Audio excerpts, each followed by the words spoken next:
Mexico, crimes committed against journalists should be prosecuted ex officio. By Daniel Chavarria, from the World Press Agency and National Graphic Press. Comments from interview jurists. In light of the events that have occurred in much of the national territory, where journalists and communicators from different media outlets, including print, television, radio, and social networks, have been attacked, lawyers and litigants stated that exercising free expression in Mexico is a constitutional right, not a privilege. Communicating to society in general the events of violence that occur daily throughout the national territory. They opine that journalists are always in the eye of the storm and in the mouth of a gun. Journalists have been kidnapped, tortured, mutilated, intimidated, physically and verbally assaulted, beaten, subdued, dismembered, skinned, and decapitated. Sometimes only the heads of those who had the privilege of being located are found. Many journalists do not report incidents because they do not trust their authorities and remain with a grievance, so as not to become another statistic in an inefficient and dead file of the governmental body. These are the sufferings of journalists, whose only sin is to inform society what they write, what they say through a personal and own experience, which they make known to the general public. Politicians and businessmen who are upset because investigative and field journalists publish illicit acts that contravene the common good, and they are considered bitter enemies. Journalists and communicators form an equitable democracy when informing their publications that are not sensationalist or bought. The jurist Dr. Brian Roberto Jallo Gonzalez says that it must be recognized that there are journalists who are dedicated to cleaning up the images of extremely corrupt politicians, who came to power with one hand in front and the other behind and who are now multimillionaires. 35 years ago, they had nothing, and now they are even listed on the New York Stock Exchange. As an example, there was a Mexican politician who told journalists, "We must not kill them with bullets, we must starve them." Today, that politician is being investigated for all his assets that he obtained in his state public administration, and that he surrounds himself with many ruffians who became multimillionaires under the protection of the government. And today they want to impact as good citizens, wanting to surprise the good faith of a people who are hungry and thirsty for justice, as Luis Donaldo's Colosio Merida said. "I am a lawyer, I have litigated delicate matters, and I always stick to the law and its technical, professional, and scientific system.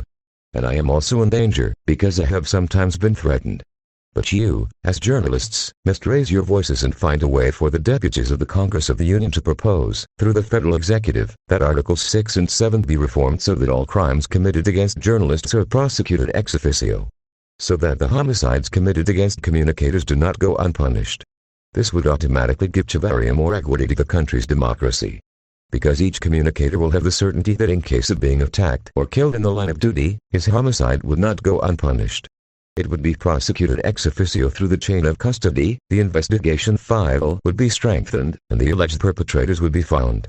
So that they pay for their atrocities that they may commit against a communicator, who is an important part of society and whose only sin is to inform about what happens in Mexico and in the world. You, Chavarria, are an international journalist. You are known in several countries. You publish in Spanish, Mandarin Chinese, Russian, and English. Likewise, your Facebook pages, Twitter, website, and apparently Chavarria, you write in the Voice of the World that is published in the state of Veracruz and in other cities of other countries. With you, the news is not kept. On the contrary, many people find out.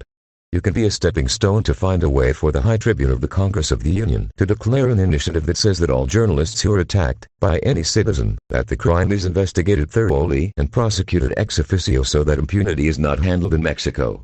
Dr. Brian Roberto Jallo Gonzalez, thank you very much for your points of view. I appreciate what you suggest. I will extend it, and hopefully our colleagues throughout Mexico will manifest themselves in the same way so that we can obtain a constitutional achievement and we can have the certainty that our homicides will not go unpunished and action will be taken against who are responsible for the crimes that can be typified. And that intellectuals are doubled the penalty of jail without bail or any benefit. That will give all journalists the legal and juridical certainty that an attack against free expression is an attack against Mexico and against the democracy of the country. By the way, Chavarria, you are assaulted. I want to ask you if you filed a complaint with the Attorney General's office of the state of Guerrero. I did not present it. Because journalists are not given the attention they should be given, and this only remains in one more statistic without investigation. I was assaulted and I attach photos. Thank you very much, Dr. Roberto Jallo Gonzalez, I appreciate it. Thanks to you, Daniel Chavarria, there is no doubt that Mexico is a failed state. And we continue forward for an informed Mexico. World Press Agency, National Graphic Press, Mexico International, Press Without Censorship, Journalists of the World, and we publish in the Voice of the World in the state of Veracruz, as well as in social networks. Visit us on our website. Share it.